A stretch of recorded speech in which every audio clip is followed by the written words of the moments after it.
Gerobak bakso Mas Jangkis. Kisah Wasis dan Gali.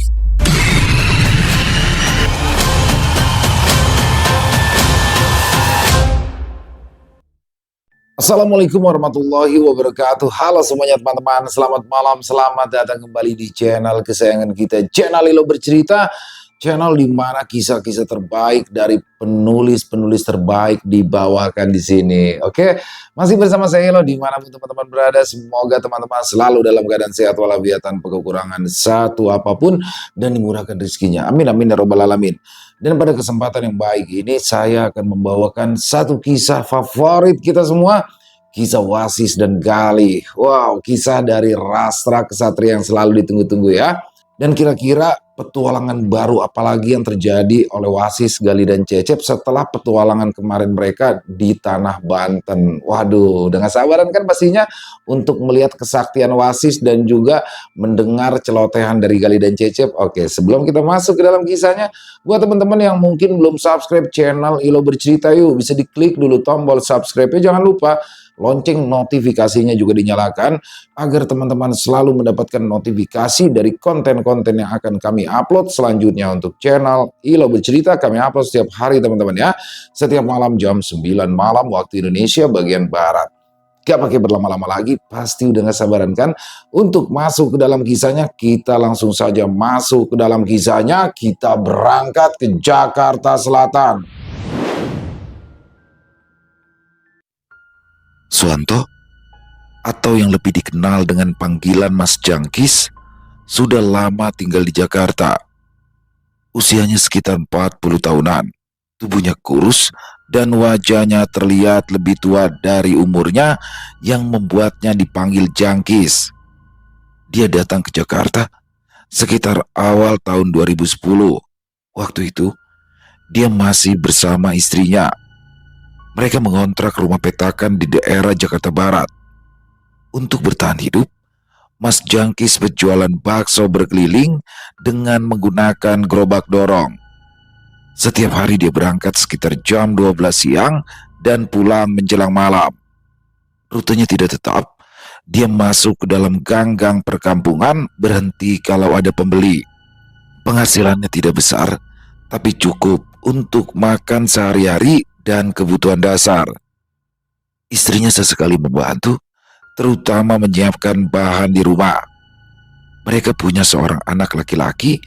Kehidupan mereka sempat terasa lebih stabil walau tak bisa dikatakan berlebih.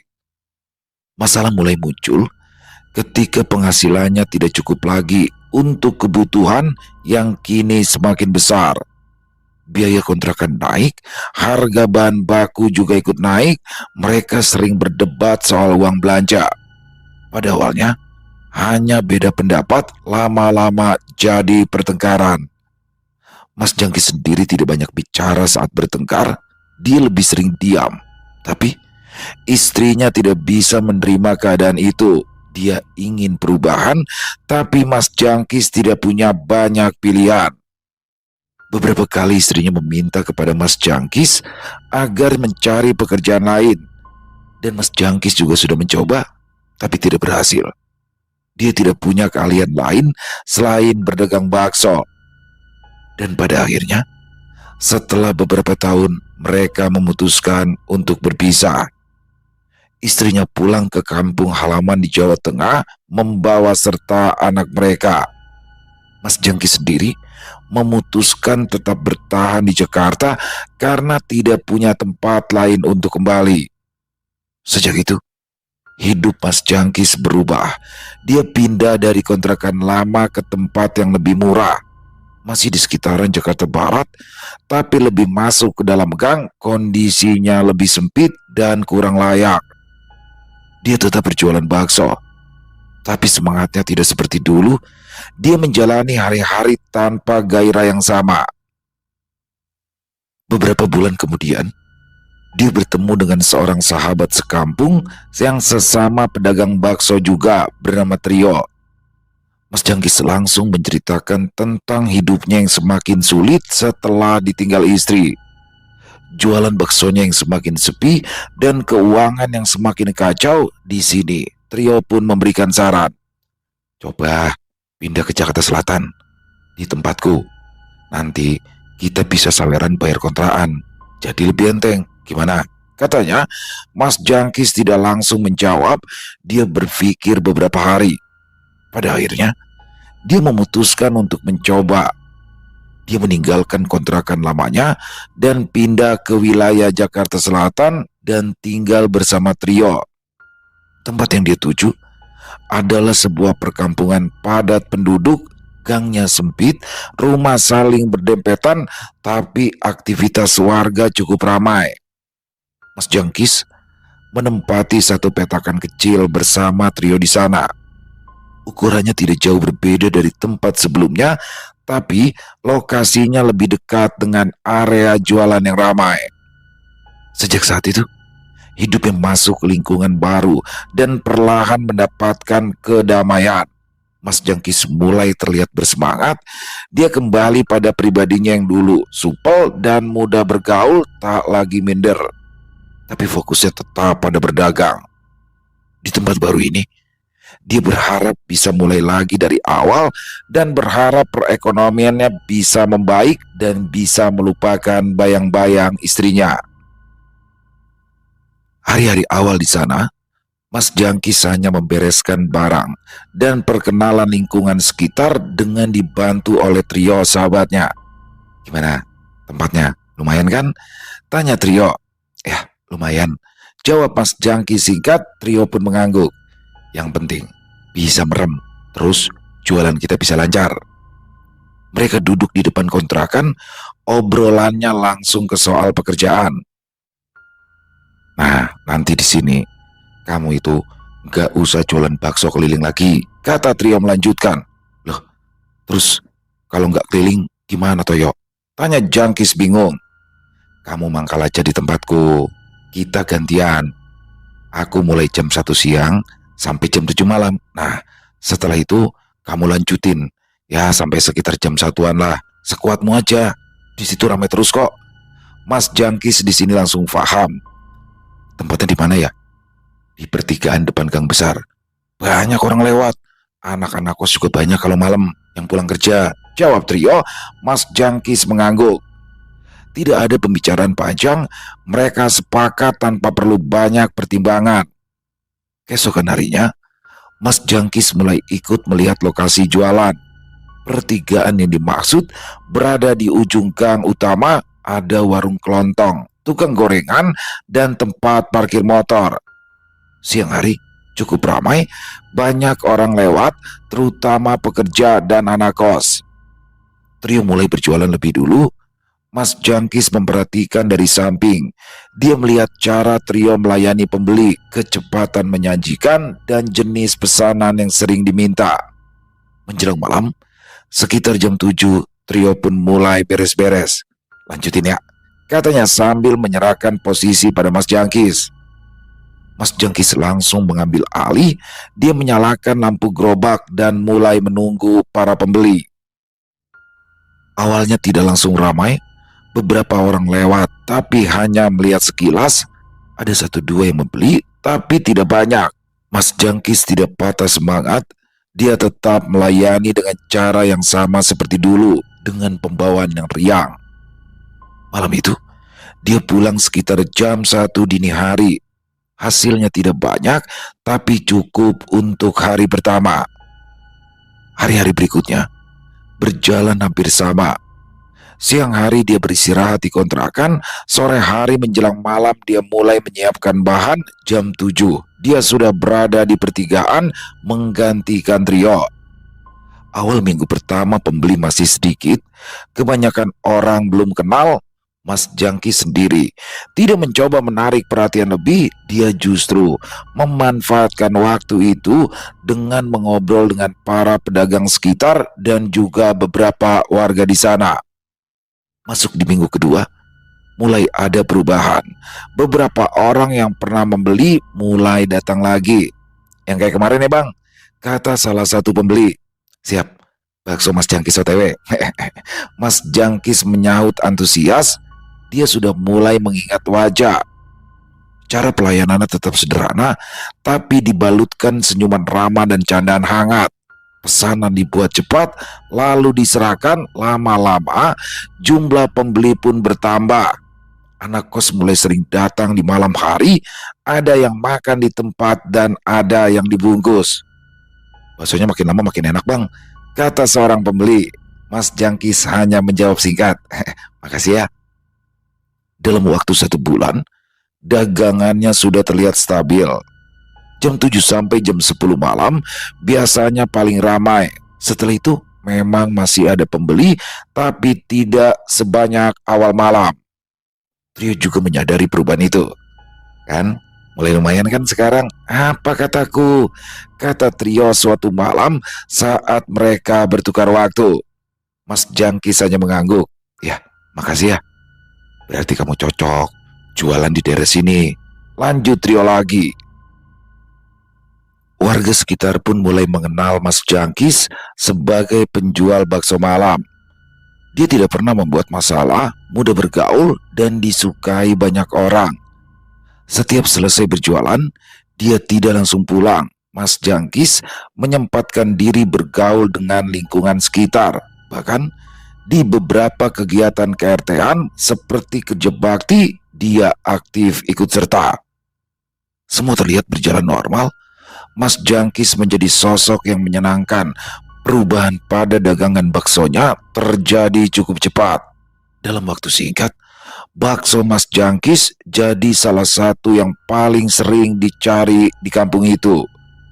Dan setelah ekonominya membaik, Mas Jangkis memilih mengontrak sendiri tak jauh dari kontrakan Trio dengan alasan agar bisa lebih tenang beristirahat, dan Trio pun tidak mempermasalahkan. Malam itu, Wasis, Gali, dan Cecep baru saja selesai melaksanakan dinas siang. Di depan pos jaga, mereka bertiga sudah bersiap pulang. Mau langsung ke kos? Apa mau makan dulu? Tanya Cecep sambil memakai jaket. Makan dulu lah, lapar banget yang aku nih. Jawab Gali yang sibuk memasukkan perlengkapan dinasnya ke dalam bagasi motor. Mau makan apa kita malam ini? Tanya Wasis yang sudah berdiri di samping motor Gali. Makan apa ya? Kayaknya yang berkuah-kuah enak sis, yang seger-seger, sahut Gali cepat. Nah, cocok itu Kang Gali. Kita makan bakso aja gimana? Bakso Mas Jangkis, mantap, sambung Cecep antusias. Oke, mantap itu Cep, seger. Pakai nasi lebih nonjok. Nanti nasinya kita beli di warteg aja. Jawab Gali yang sudah siap di atas motor. Aku makan nasi warteg aja Lih, ujar Wasis yang memang kurang suka bakso. Gak kompak banget sih kamu sis. Kita mau makan bakso malah kamu maunya yang lain. Gak asik, sungut Gali kesal. Ya kan aku memang gak begitu suka bakso Lih. Ya udah, kamu sama Cecep aja ya. Sini, motor kamu aku yang bawa. Jawab Wasis lalu menyenggol lengan Gali untuk turun dari motor. Lah, makan sama Cecep. Alamat bayar masing-masing ini. Gerutu Gali kemudian turun dari motornya lalu naik ke motor Cecep. Yaudah, aku duluan ya, ujar Wasis yang langsung memacu sepeda motor milik Gali. Ya ayo Cep jalan, malah bengong kamu, ujar Gali sambil menepuk pundak Cecep. Ya nanti dulu atuh Kang Gali. Kan tadi Kang Wasis bilang mau duluan. Ya udah kita belakangan, jawab Cecep polos yang membuat Gali mendengus kesal. Beberapa waktu kemudian, Wasis tiba lebih dulu di kos mereka. Setelah membersihkan diri, Wasis sempat menunggu sebentar kedua temannya yang katanya akan membeli bakso. Setelah beberapa saat menunggu, tapi Gali dan Cecep tak kunjung datang, akhirnya Wasis menikmati nasi bungkusnya seorang diri di beranda kos. Ketika sedang asik-asiknya makan, tiba-tiba saja Ratu Ayu muncul di kursi sebelah Wasis. Dia tersenyum sambil terus menatap ke arah Wasis yang sedang asik makan. Kenapa kamu gak ikut makan bakso?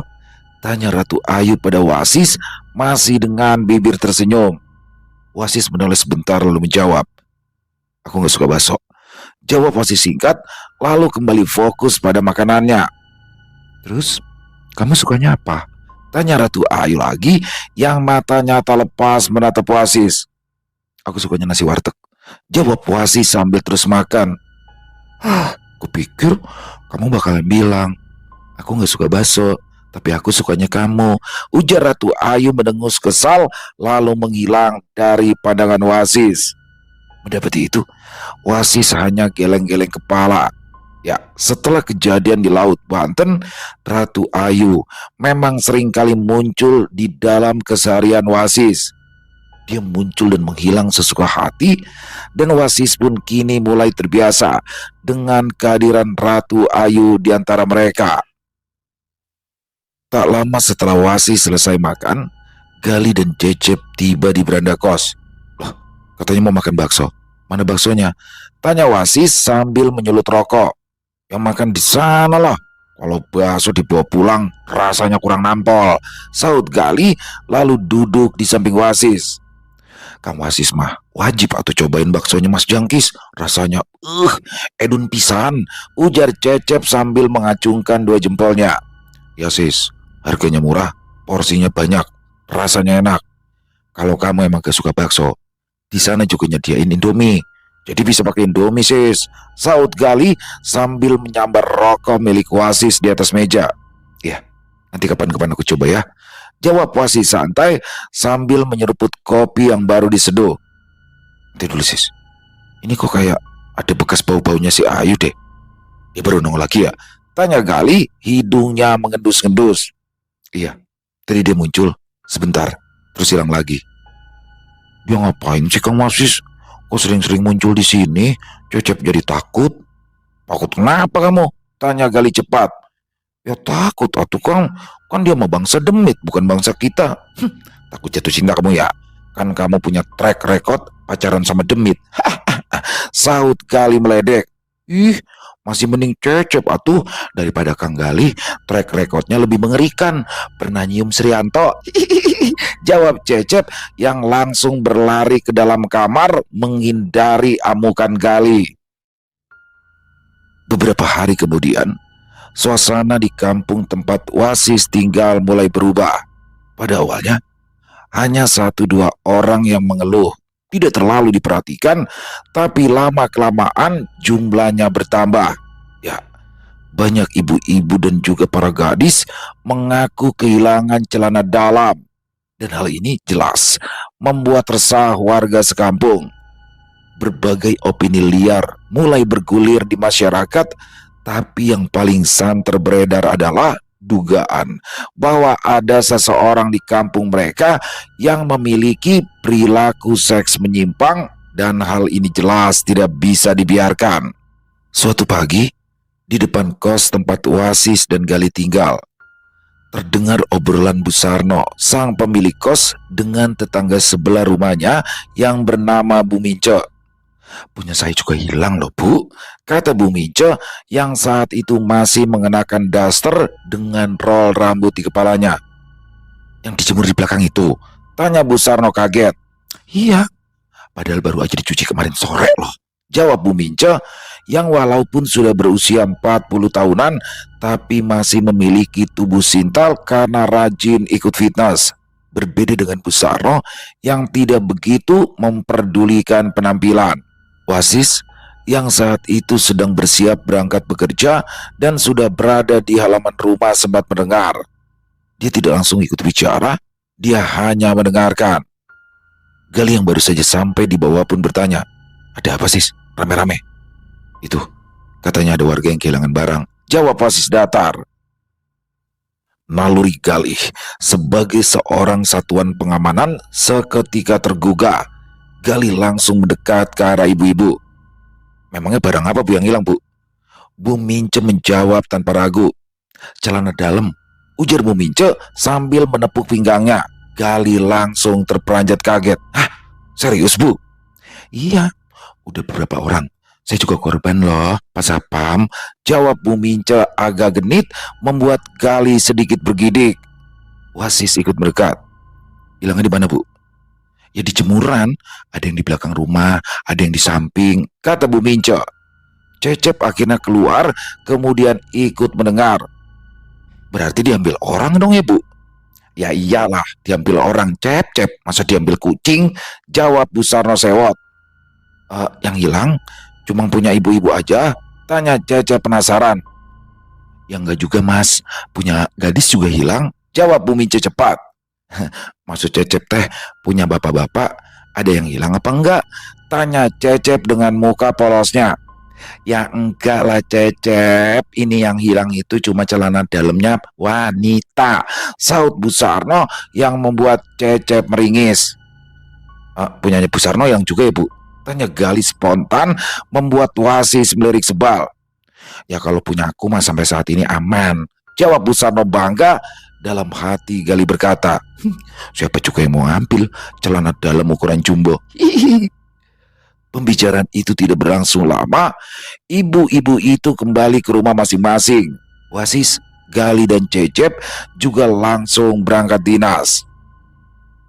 Di malam harinya, saat mereka pulang, suasana di kampung itu masih ramai dengan pembicaraan yang sama. Beberapa warga berkumpul di dekat warung. Wah, udah makin kagak bener ini, kata seorang bapak-bapak.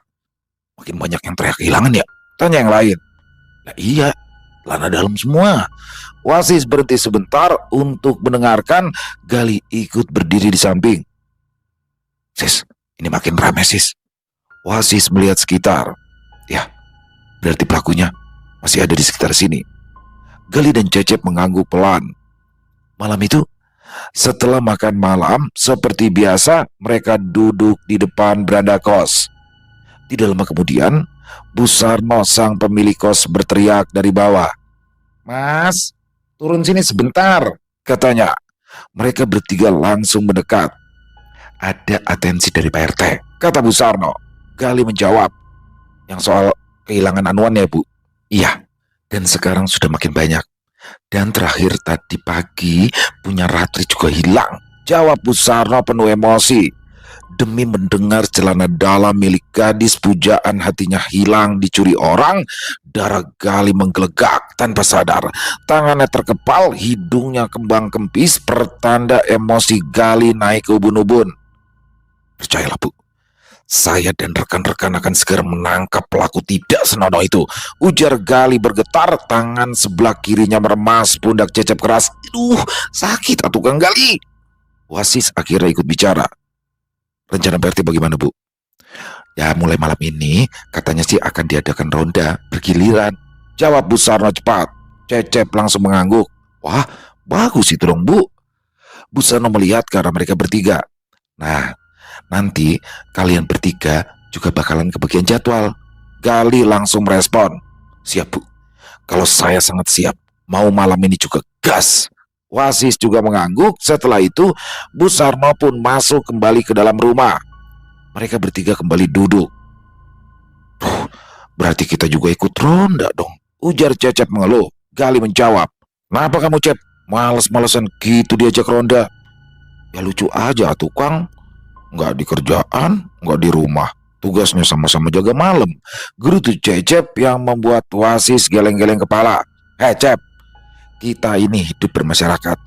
Jadi, kita itu harus bisa memberikan sumbangsi terbaik kita untuk lingkungan. Kata Pak Deku, di mana bumi dipijak, di situ langit dijunjung. Ngerti nggak kamu? Malam itu, suasana kampung tidak seperti biasanya. Di beberapa titik, terlihat ada warga yang berkumpul, ada yang membawa senter, ada yang duduk sambil mengobrol. Ronda malam mulai berjalan. Kasus kehilangan itu tak lagi dianggap sepele. Semua warga mulai merasa resah dan satu hal yang pasti, pelaku masih belum tertangkap. Keesokan harinya, setelah pulang kerja, Wasis, Gali dan Cecep langsung menuju kos. Mereka belum sempat duduk lama ketika Bu Sarno memanggil dari depan. Mas, nanti malam jadwal kalian bertiga ronda yo, katanya. Wasis mendekat. Baik Bu, jam berapa dan di mana titik kumpulnya Bu? Mulai rondanya itu dari jam 10 malam sampai jam 5 pagi. Nanti kumpulnya di pos ronda yang dekat warung, jawab Bu Sarno. Gali mengangguk. Oke, siap Bu. Cecep hanya mengangguk saja. Setelah itu, mereka masuk kembali ke dalam kos. Gali dan Cecep langsung beristirahat sebentar karena masih terasa lelah setelah berdinas. Wasi sendiri memilih untuk bersantai di balkon kos menikmati segelas kopi dan sebatang rokok. Tak lama kemudian, sosok Ratu Ayu muncul. Malam ini, pelakunya tidak akan beraksi, jadi kamu tidak perlu meronda, ujar Ratu Ayu mencoba membantu Asis. Terima kasih infonya, tapi kewajiban ronda harus tetap dilaksanakan, jawab Wasis santai sambil menghisap rokoknya. Kamu mau aku bantu menemukan pelakunya? Tanya Ratu Ayu sambil tersenyum manis sekali kepada Wasis. Tidak perlu, biar saja semuanya mengalir seperti air, jawab Wasis datar. Itu akan membuatmu tidak perlu bersusah payah untuk menangkap pelakunya. Ya, tapi hidup adalah misteri, dan aku suka akan misteri. Akan sangat tidak seru kalau semua hal di depan sana kita sudah mengetahuinya, jawab Wasis lalu masuk ke dalam kamar meninggalkan Ratu Ayu sendirian. Ya dewa, kenapa manusia satu ini semakin membuatku meleleh sih? Gumam Ratu Ayu lalu menghilang di kegelapan malam. Sekitar jam 9 malam, Wasis, Gali dan Cecep sudah bersiap.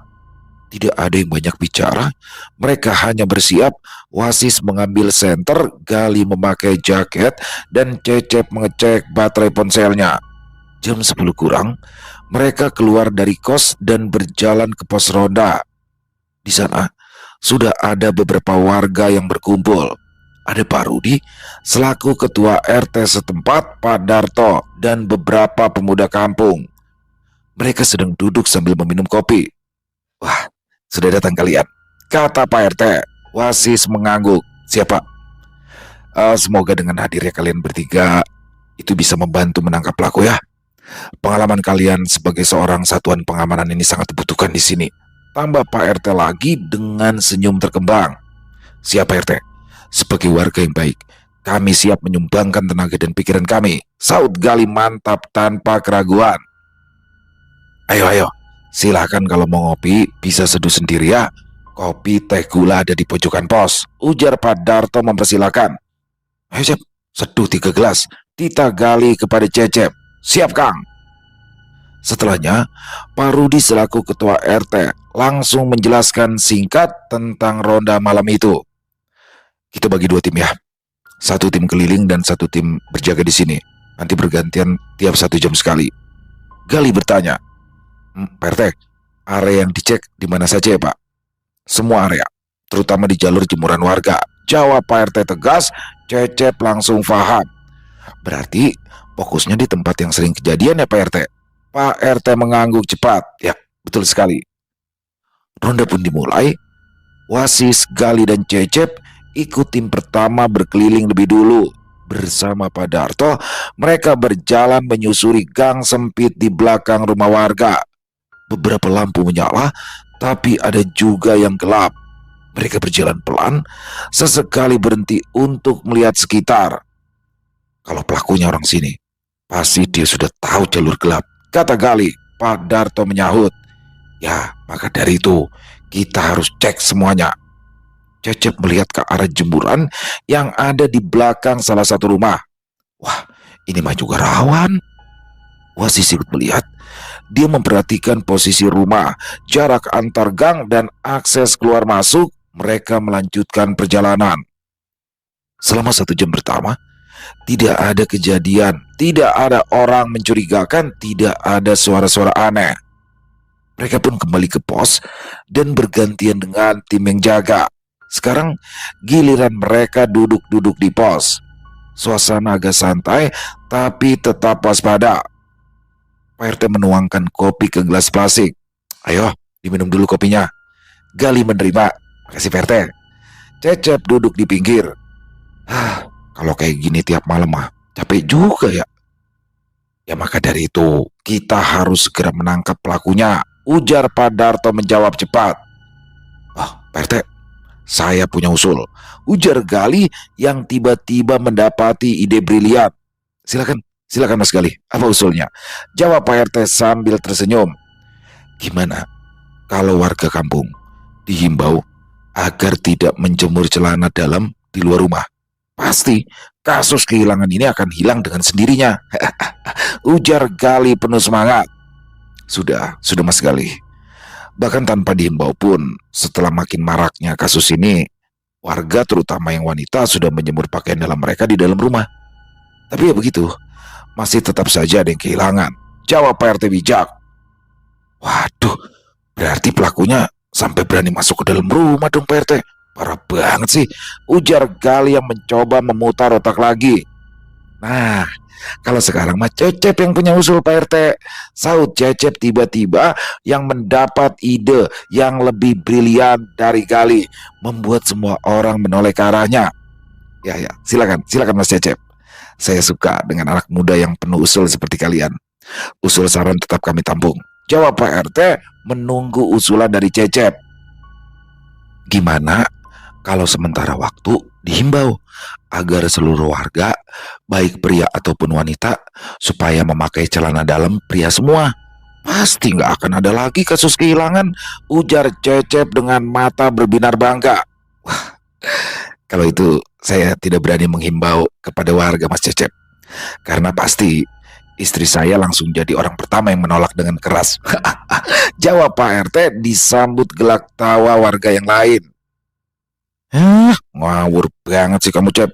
Gak sekalian aja Pak RT kamu suruh himbau warga untuk sementara waktu, sampai waktu yang tidak ditentukan, seluruh warga di kampung ini dilarang pakai celana dalam. Dijamin gak bakalan ada kehilangan lagi, saut Gali kesal yang disambut tawa lebih riuh. Sekitar jam 12 malam, mereka kembali berkeliling. Kali ini area yang dicek lebih jauh, sampai ke bagian belakang kampung yang jarang dilewati. Lampu di sini lebih sedikit, beberapa bagian gelap total, langkah mereka lebih pelan. Tiba-tiba Cecep berhenti. Pada dengar gak? Semuanya ikut berhenti. Ya, ada suara pelan seperti suara gesekan. Dari sana, kata Cecep sambil menunjuk ke arah rumah kosong di ujung gang. Wasis langsung berjalan ke arah itu, yang lain mengikuti. Mereka mendekat tanpa suara. Saat jarak tinggal beberapa meter, suara itu menghilang. Mereka berhenti. Tadi perasaan jelas banget ya, ujar Gali berbisik. Pak Darto mengangguk. Wasis melihat ke sekitaran rumah kosong itu. Ada pagar pendek dan halaman kecil. Di sampingnya ada jemuran yang tidak dipakai. Tidak ada orang. Cecep mulai tidak sabar. Apa kita masuk aja? Wasis menjawab tegas. Tidak usah. Tidak ada apa-apa di sana. Mereka menunggu beberapa detik. Akhirnya mereka memutuskan untuk kembali ke jalur utama. Ronda malam itu selesai tanpa hasil. Tidak ada pelaku yang terlihat. Tapi 2 hari kemudian, kabar baru muncul lagi. Ya, ada warga yang kehilangan celana dalam lagi. Jumlahnya bertambah. Warga kampung bertambah geram. Malam berikutnya, ronda diperketat, jumlah orang ditambah, area patroli diperluas. Wasis, Gali dan Cecep tetap ikut sesuai jadwal malam berikutnya. Mereka mulai mengubah cara patroli, tidak lagi selalu berkelompok besar. Suasana malam itu lebih tegang, semua lebih fokus, dan disinilah Wasis memberikan usulan terbaru. Izin Pak RT, sebelumnya saya usul untuk ronda diperpanjang sampai hari terang dan warga mulai beraktivitas. Di sini saya curiga pelakunya beraksi di waktu subuh atau setelah kita bubar kegiatan ronda. Silakan untuk warga yang sekiranya besok bekerja bisa patroli lebih dulu dan setelahnya bisa pulang istirahat. Hari ini biar saya, Gali dan Cecep yang lanjut sampai pagi karena kebetulan besok kami libur, ujar Wasis panjang lebar disambut anggukan dari beberapa warga. Ya, usulan yang bagus Mas Wasis. Baik, nanti saya akan temani sampai dengan selesai ya, jawab Pak RT antusias. Saya juga ikut Pak RT, sahut Pak Darto bersemangat. Waktu berjalan lambat malam itu. Sekitar jam 5 pagi, akhirnya Terlihat ada pergerakan dari arah gang kecil. Terlihat bayangan seseorang berjalan pelan. Orang itu berhenti di dekat salah satu rumah warga. Wasis langsung memperhatikan. Orang itu mengendap-endap, melihat sekitar, lalu mendekat ke arah jemuran. Tangannya mulai bergerak. Wasis langsung memberi tanda ke Gali. Gali pun faham. Dia mulai bergerak ke sisi lain. Cecep juga mendekat dari belakang. Seseorang itu belum sadar kalau dia sudah terkepung saat tangannya meraih sesuatu dari jemuran. Wasis langsung bergerak cepat. "Berhenti!" katanya tegas. Orang itu kaget dan langsung mencoba melarikan diri, tapi Gali sudah menghadang dari depan dan Cecep menutup jalan dari belakang. Orang itu tidak punya jalan keluar. Pak RT, Pak Darto dan warga yang lain langsung datang. Dalam beberapa detik, orang itu berhasil diamankan. Wajahnya terlihat jelas di bawah cahaya senter. Gali langsung terkejut. "Loh, ini kan," katanya kaget. Cecep juga ikut kaget. Wasis tetap diam, tapi tatapannya berubah. Orang yang mereka tangkap adalah orang yang sangat mereka kenal, penjual bakso di pertigaan, Mas Jangkis. Mas Jangkis tidak melakukan perlawanan berarti saat ditangkap. Tangannya dipegang oleh dua warga. Wajahnya terlihat tegang, nafasnya memburu, di kepalanya terbayang dia akan habis digulung warga. Di tangannya masih tergenggam celana dalam wanita berwarna pink renda-renda yang baru saja dia ambil dari jemuran. Semua orang yang berada di situ langsung melihat ke arah barang bukti itu. "Tangkap juga kamu akhirnya," kata Pak Darto. Beberapa warga lain juga mulai berdatangan setelah mendengar suara ribut-ribut. "Siapa sih pelakunya?" tanya salah satu warga. Pak RT menjawab langsung, "Mas Jangkis, penjual bakso." Beberapa orang langsung kaget. "Ya ampun, yang jualan di pertigaan? Serius?" Suasana menjadi ramai. Semua orang bicara bersamaan. Wasis tetap berdiri di dekat Mas Jangkis. Dia tidak ikut bicara. Dia hanya memperhatikan, mencoba menerawang sosok kurus yang kini tertunduk gemetar. Gali melihat kesal ke arah Mas Jangkis. Porno banget sih kamu, Mas. Parah." Mas Jangkis tidak menjawab. Dia hanya menunduk pasrah. Warga langsung ribut lagi. "Oh, berarti selama ini dia nih pelakunya. Pantesan susah ditangkap." "Lah iya, lah kemarin si Jangkis kan juga ikut ronda." "Bujuk dah, parah banget, kagak nyangka. Dah, sikat aja dah. Kita cantolin aja di jemuran bareng sama celana dalam," ujar salah satu warga yang terlihat paling geram. Pak RT mengangkat tangan, memberi tanda supaya warga tenang. Sudah. Kita bawa ke pos dulu ya." Mereka semua sepakat. Mas Jangkis dibawa ke pos ronda. Sesampainya di pos, Mas Jangkis didudukan di kursi. Tangannya tidak diikat, tapi terus dijaga ketat. Barang bukti diletakkan di atas meja. Beberapa warga mulai berkumpul. Dan beberapa kali juga bogem mentah bersarang di muka Mas Jangkis yang subuh itu terlihat menggemaskan. Pak Rudi langsung bertanya, "Buat apa kamu ambil ini?" Mas Jangkis terdiam beberapa detik lalu menjawab pelan, "Saya butuh, Pak." "Buat apa?" tanya Pak Darto. Mas Jangkis menarik napas sebentar. Buat anuan, Pak. Buat anuan sendiri, Pak." Warga langsung mengerti maksudnya. Beberapa orang terlihat bertambah kesal. "Oh, kelainan ini. Parah." "Sudah berapa lama?" tanya Pak RT. Mas Jangkis mengangguk pelan. "Sudah lama, Pak. Sejak saya pisah sama istri."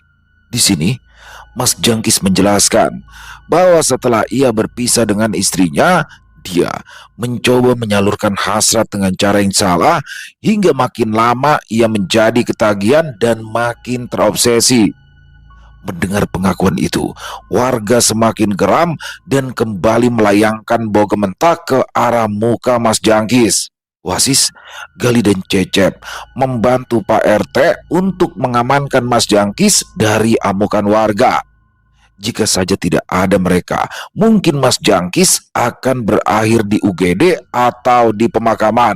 Ya, walau kesal, tapi mereka sadar jika aksi main hakim sendiri tidak diperbolehkan. Setelah berdiskusi dengan warga dan tokoh masyarakat, akhirnya Pak RT pun mengeluarkan maklumat.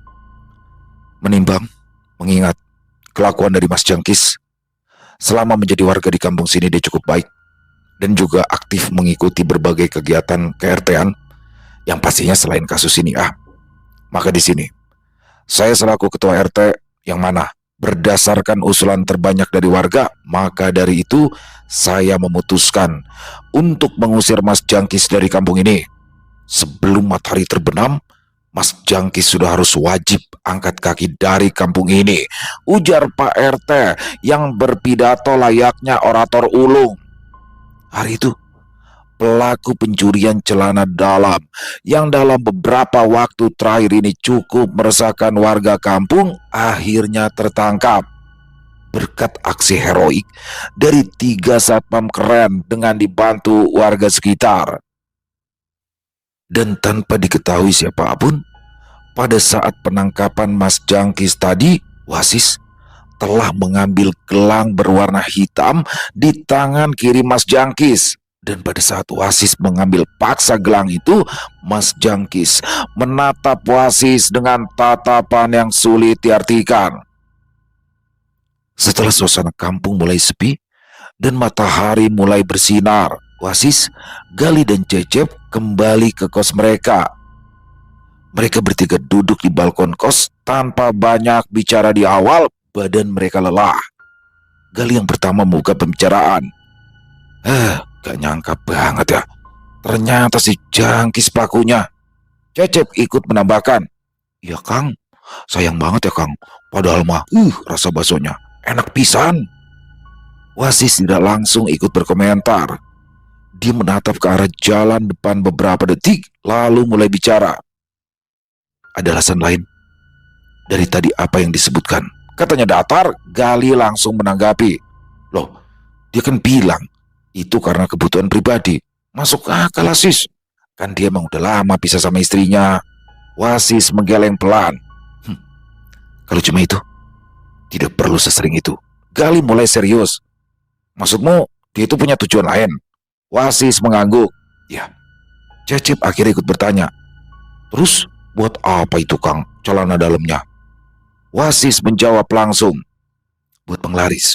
Hah, serius kamu sis? Ujar Gali langsung bereaksi. Cecep juga ikutan kaget. Buat dagangan bakso? Wasis mengangguk.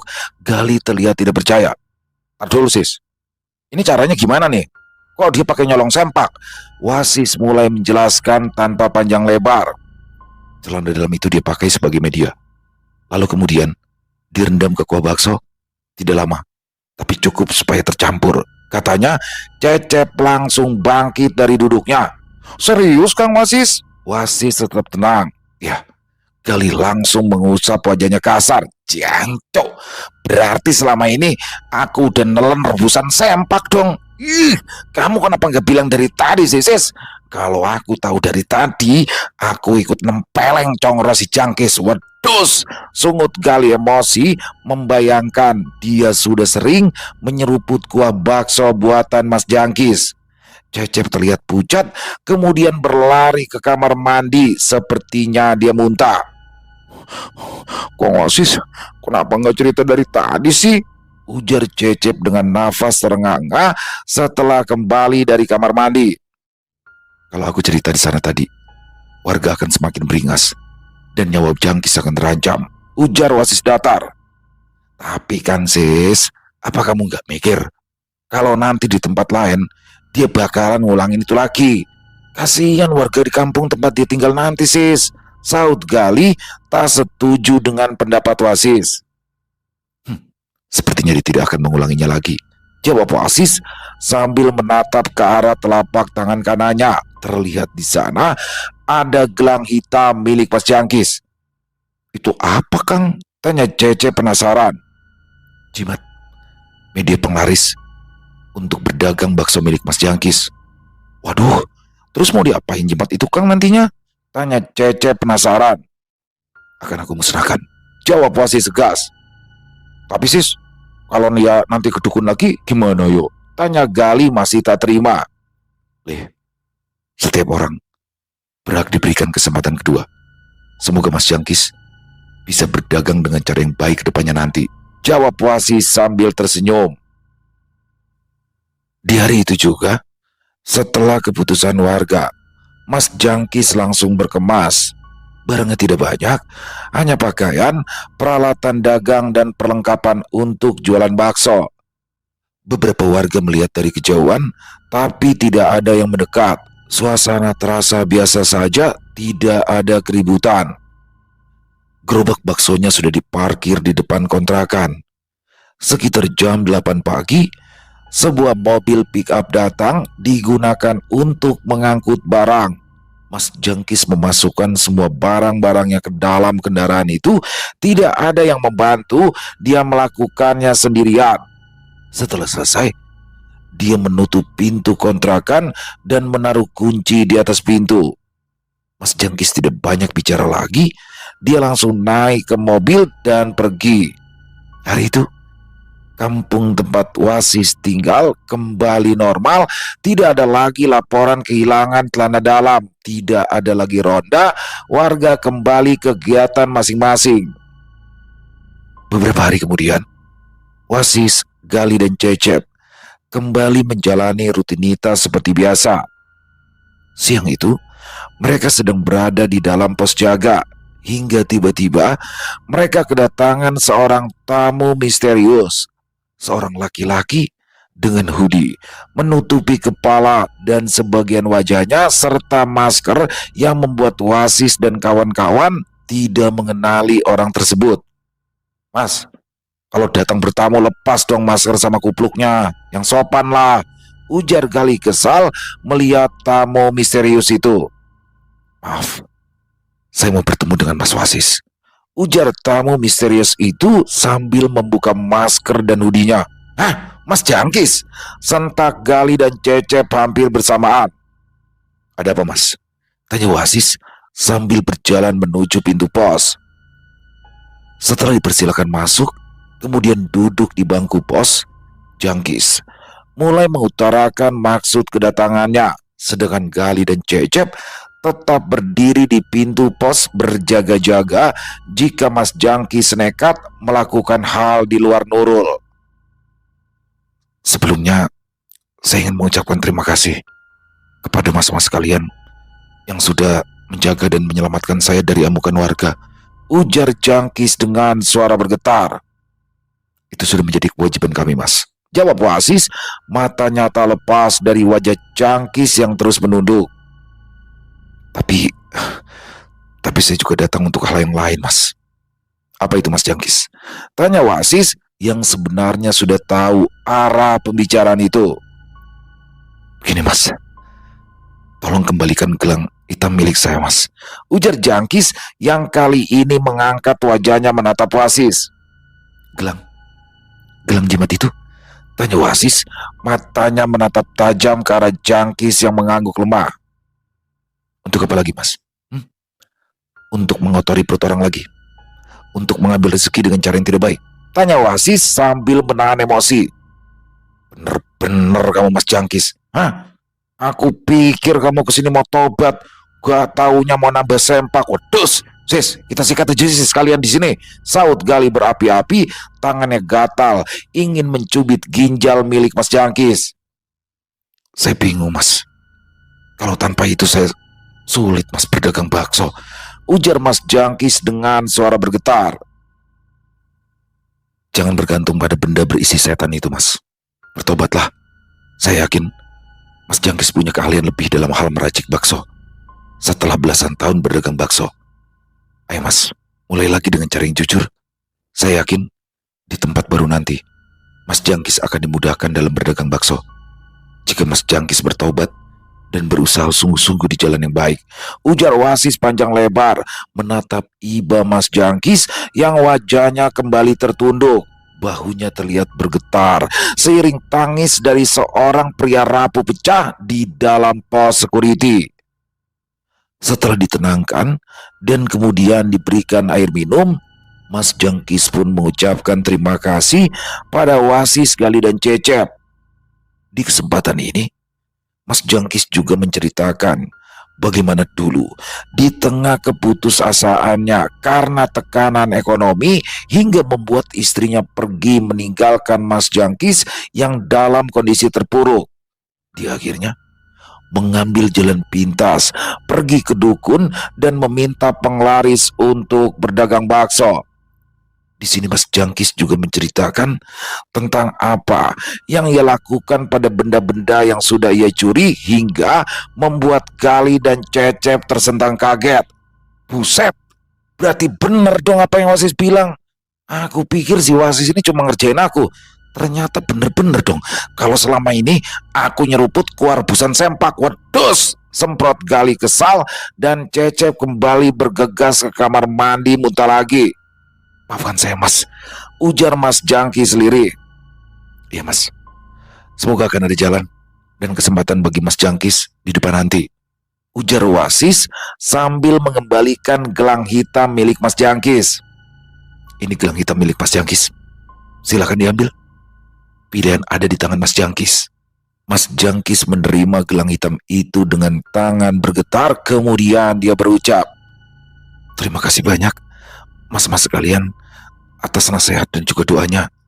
Kedepannya saya akan berusaha di jalan yang baik tanpa bantuan dari makhluk penglaris yang hampir membuat saya seperti orang gila. Saya mohon diri. Assalamualaikum. Waalaikumsalam. Sis, kok kamu balikin sih gelang jimat milik si Jangkis? Nanti kalau dia nyolong sempak orang lagi gimana coba? Tanya Gali yang tidak terima.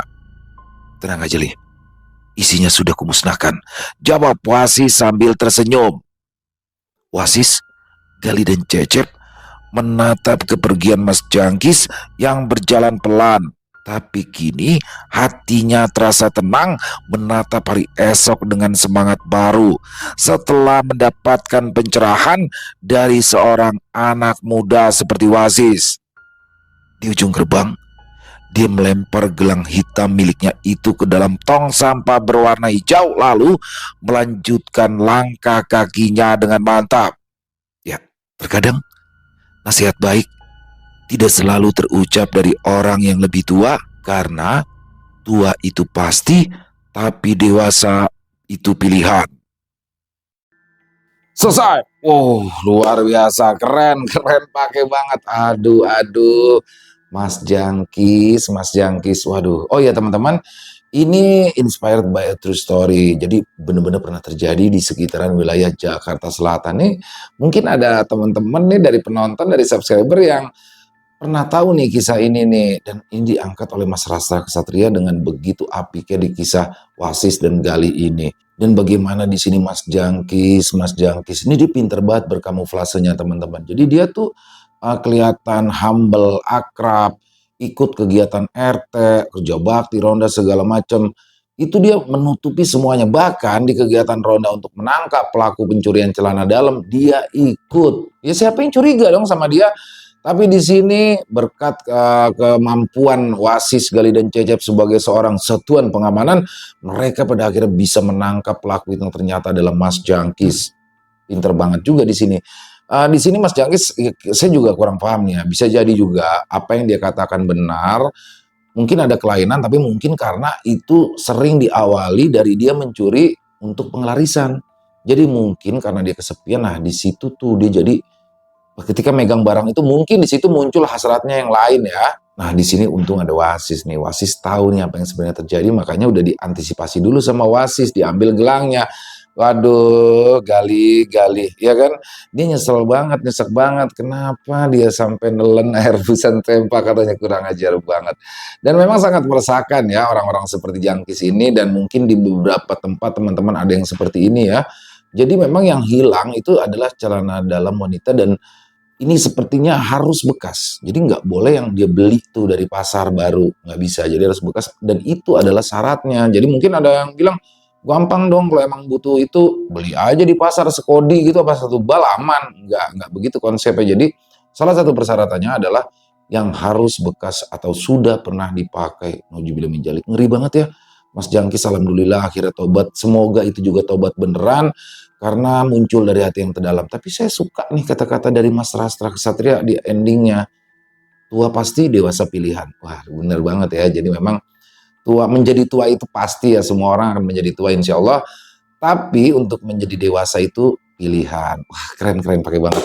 Terima kasih banyak Mas Rastra Kesatria, ditunggu lagi untuk kisah Wasis dan Galinya minggu depan. Dan mari kita ambil hikmah baik dari kisah barusan dan dibuang yang buruk-buruknya. Buat teman-teman yang suka dengan videonya bisa diklik tombol like-nya, tombol jempolnya, boleh juga tombol hype-nya ya, diklik jangan lupa agar video ini bertambah viral dan juga bisa dibantu di share link videonya ke teman-teman yang lain agar juga ikut merasa terhibur. Buat yang punya komentar lain, yang punya pendapat lain tentang kisah barusan bisa menuliskannya di dalam kolom komentar ataupun hanya sekedar saling menyapa, silakan. Insya Allah kami akan membalasnya satu persatu. Di akhir kata, saya Ilo mengucapkan permohonan maaf apabila mungkin dalam pembawaan kisahnya barusan ada kata-kata saya yang salah ataupun ada kata-kata saya mungkin yang kurang berkenan. Saya mohon dibukakan pintu maaf yang seluas-luasnya. Sampai berjumpa lagi di konten-konten kami selanjutnya yang pasti tidak kalah serunya, yang pasti tidak kalah horornya.